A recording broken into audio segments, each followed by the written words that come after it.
Exercise 1D, estimate each difference to the nearest 10। माने difference find करना है to the nearest 10। ये estimate करना है नियरेस्ट 10, इनकी जो वैल्यू है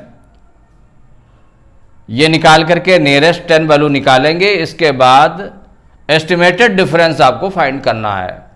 तो जो फर्स्ट नंबर आपका क्या 53 है, तो इसको राइट करेंगे 53 एस्टिमेटेड, माने 53 की वैल्यू जो है एस्टिमेट करना है किससे, estimated to the nearest 10, to the nearest 10।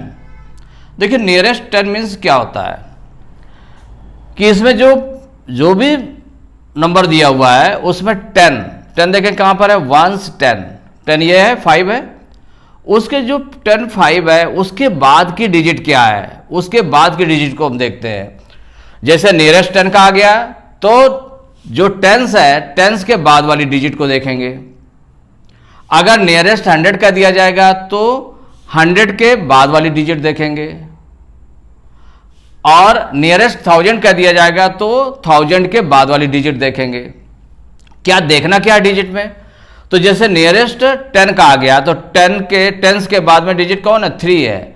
तो अगर 10 के बाद में डिजिट 5 से लेस है, माने 0 आती है, 1 आती है, 2 आती है, 3 आती है, 4 आती है, ये डिजिट आती है अगर, माने लेस देन 5।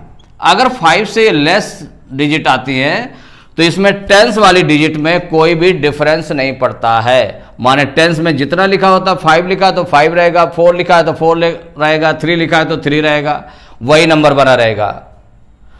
और टेंस के बाद में नियरेस्ट 10 जब वैल्यू निकालनी है तो टेंस के बाद में 0 आ जाएगा, माने 1 डिजिट पर 0 आ जाएगा।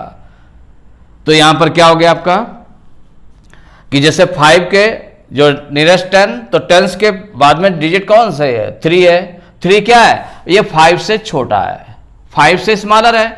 तो जब 5 से स्मॉलर है तो इसका मतलब इसमें कोई जो टेंस वाली डिजिट में रहेगा 5 की 5 रहेगी, और 1 डिजिट के प्लेस पर 0 आ जाएगा, मींस 50 हो जाएगा।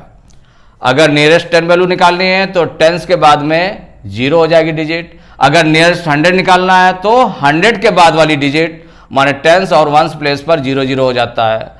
अगर नियरेस्ट 1000 निकालना है तो 1000 के बाद की जो डिजिट है 100 टेंस और 1 उनके प्लेस पर 0 0 0 आ जाते हैं। तो 1 प्लेस पर तो 0 आ गया आपका, और टेंस प्लेस में अगर 5 से लेस है वैल्यू इसकी टेंस के बाद वाली डिजिट की, तो उसमें कोई भी डिफरेंस नहीं होगा, 5 का 5 राइट कर दिया गया।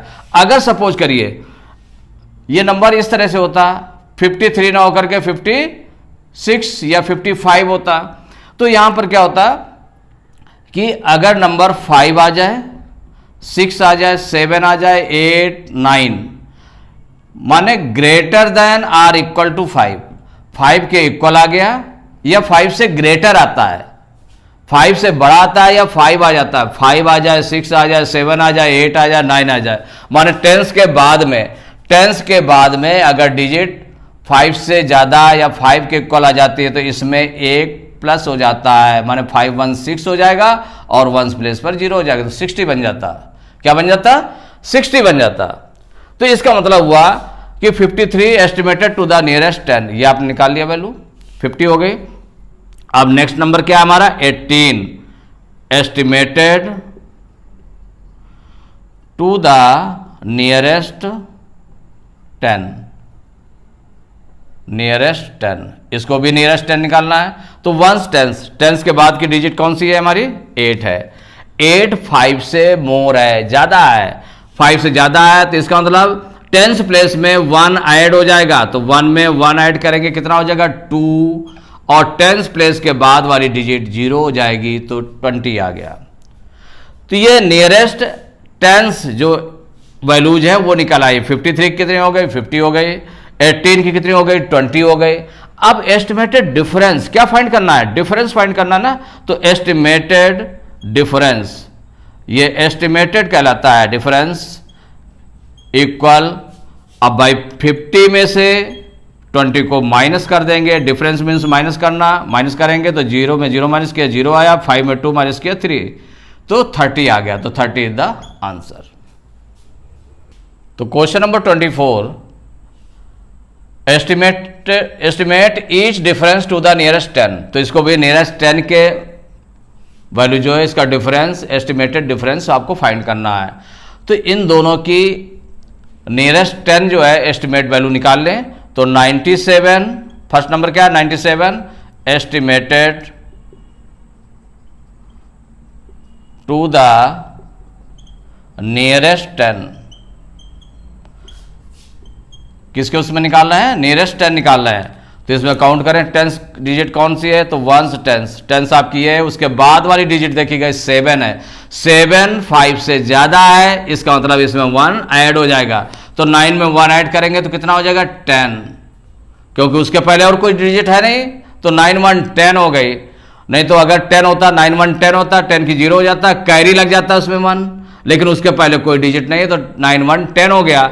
और वंस प्लेस पर जो वंस डिजिट है, वंस डिजिट कितनी हो जाएगी, 0 हो जाएगी, टेंस के बाद डिजिट जो होगी वो 0 हो जाएगी, तो 100 आ गया।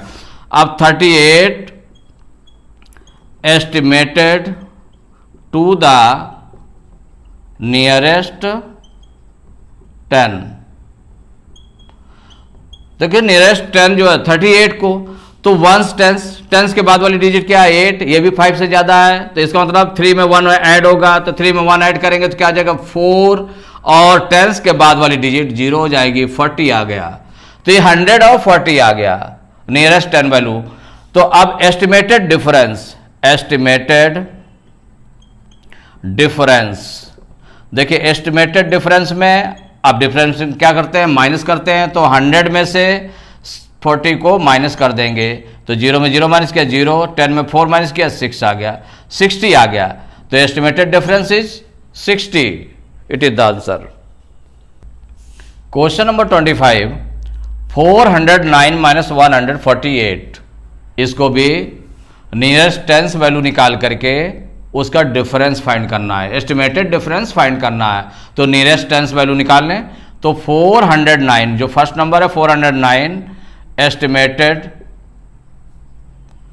To the nearest 10, to the nearest 10।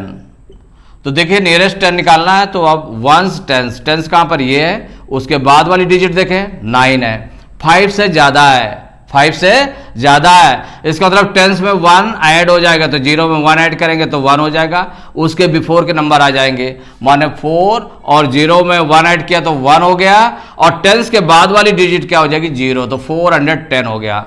अब नेक्स्ट है आपका 148 एस्टिमेटेड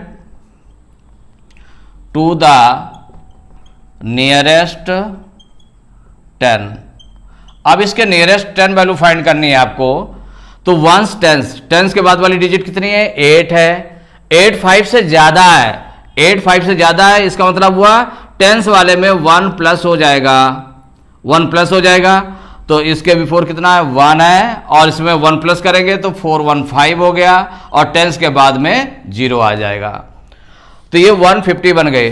अब हमको निकालना है एस्टिमेटेड डिफरेंस,